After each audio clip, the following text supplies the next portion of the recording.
Ya, sekarang kita belajar tentang sejarah munculnya preeksistensi. Sepanjang sejarah kekristenan, pemikiran tentang preeksistensi Yesus Kristus ini telah menjadi salah satu topik yang paling banyak dibahas oleh para teolog. Berbagai pemikiran dari berbagai zaman mencoba memahami dan menjelaskan bagaimana Yesus Kristus telah ada sebelum dunia dijadikan, serta apa artinya bagi iman Kristen.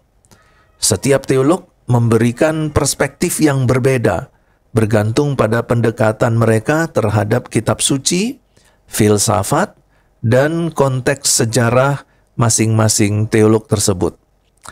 Nah, gagasan preeksistensi Yesus Kristus itu pertama kali muncul dalam tulisan-tulisan para rasul dalam Perjanjian Baru. Namun, pemahaman sistematisnya secara dogmatis berkembang melalui para bapak-bapak gereja. Terutama yang pertama itu dari Justinus Martir yang memperkenalkan konsep Yesus sebagai logos yang kekal. Kemudian yang kedua yaitu Irenaeus yang menghubungkan preeksistensi Yesus Kristus dengan rencana keselamatan. Dan bapak gereja yang ketiga yaitu Origenes yang mengembangkan teori preeksistensi secara filosofis. Nah, kemudian gagasan ini ditegaskan dalam Konsili Nisea tahun 352 Masehi dan Konsili Konstantinopel tahun 381 Masehi untuk melawan ajaran Arianisme yang menyangkal preeksistensi Yesus Kristus.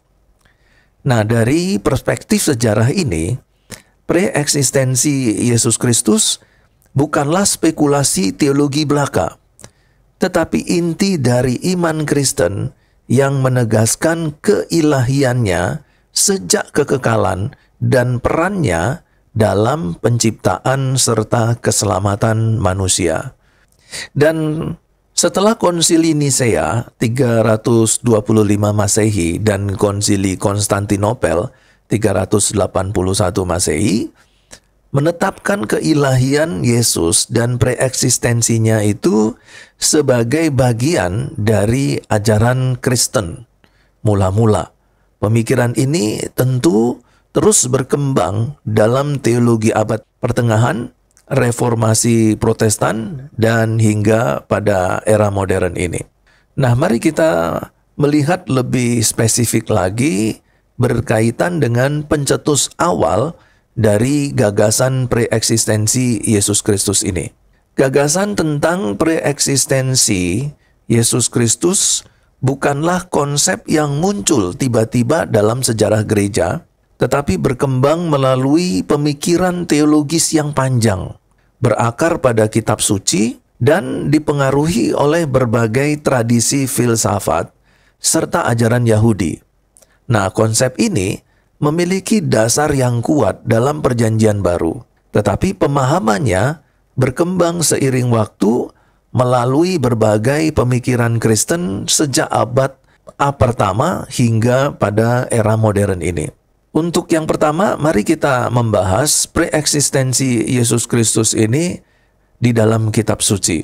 Sebelum para teolog mengembangkan gagasan ini, dasar preeksistensi Yesus itu sebenarnya sudah ada di dalam Perjanjian Baru, terutama dalam Injil Yohanes, surat-surat Paulus, dan beberapa bagian lain.